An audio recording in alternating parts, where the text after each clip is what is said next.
So I don't want to, so I think we're about done. Yeah, we're just about done. But you know, Sal, I just want to introduce a young man here because look, we're talking about the future here, okay? So it will be short, I'm sorry about that. But I just want to introduce Angelo here. Just a quick thing, he was born in Lockport in 1992, attended SUNY Buffalo State College, graduated with a degree in criminology, and a graduate of the Worldwide College of Auctioneers in 2014, designated business owner since 2013. Now this young man, he's currently a New York State Corrections Officer, and he's active in the community, both politically and in other campaigns and so on. But I just want him to just give the youth perspective. There is hope, because there's many like him out here. And if you could just quickly just tell us why you support this, and we take it from there. Yeah, Kevin, thank you. You know, I think my wind has been taken beneath my sails away from me.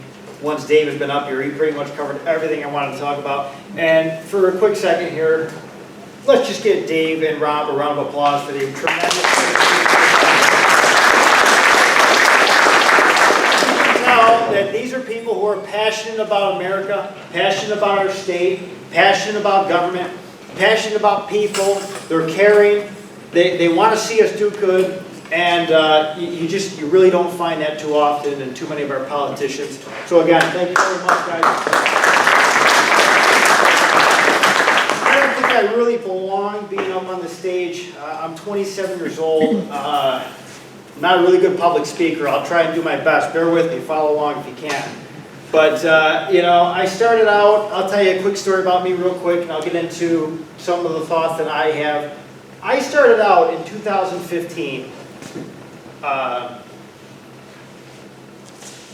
sleeping in the back of my car. I had some money. I worked for the state at the time. I just started out. But, you know, it's the classic American dream, from rags to riches. I wouldn't say I'm at that point yet of riches, but I've certainly come a long way since then.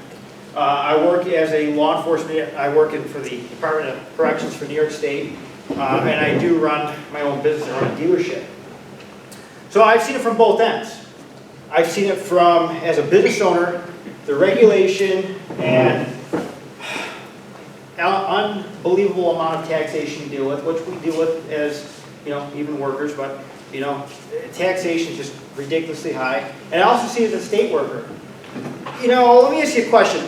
When's the last time that you've been, let's say, to the DMV, and you walk in and it's the old proverbial 18-year-old high school girl chewing gum, doesn't really care about you? That's the morale in this state right now.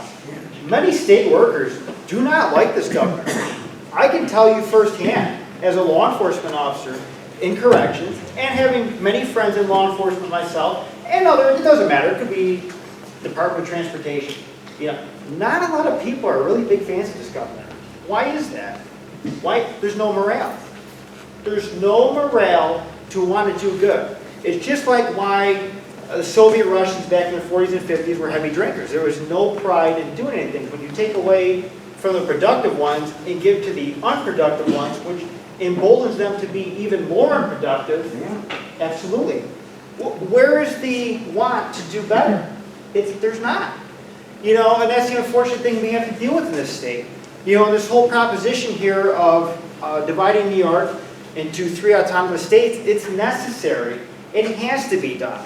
You know, we're not going to make it that long. You know, and again, Dave covered a lot of the points I was going to talk about. You know, these liberals do not want to see this country do good.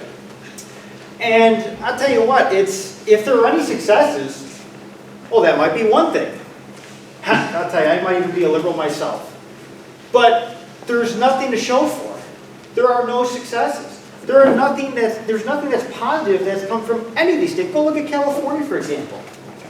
You know, I mean, there are a lot of great people in California. There's a lot of great people on the outside of the big three. We know what the big three are: Los Angeles, San Francisco,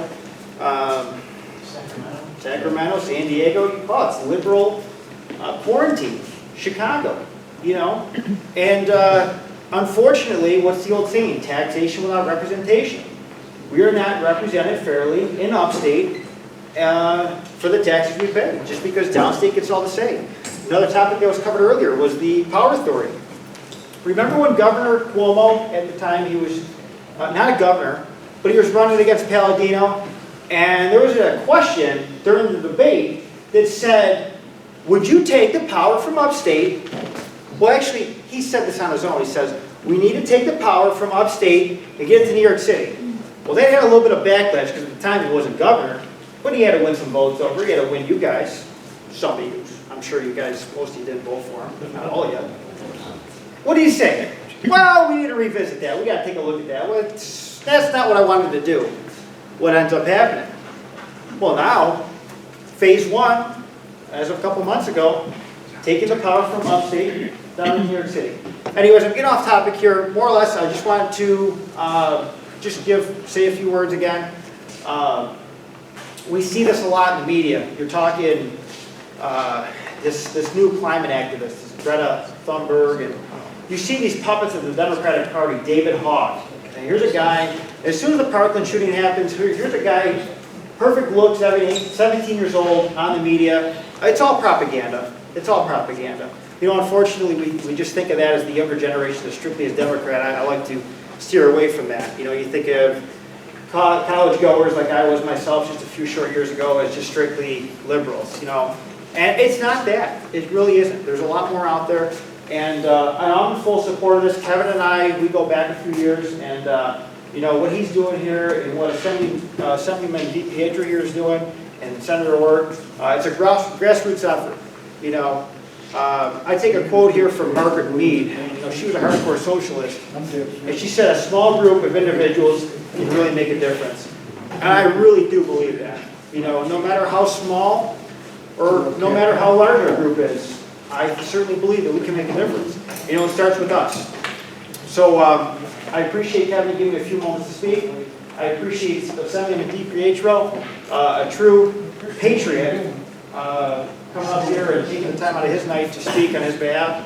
And you know, this is just only the beginning, folks. We got a lot of work to do. It's not going to be easy, but hey, listen. New Amsterdam was started 400 years ago plus. You know, obviously it became New York, but it was a start of a group of people who are willing to come to a new country to make a difference, and I think that's what we need to do here. And I look forward to working with you in the future, and I'm sure I'll probably see you sometime. But thank you very much.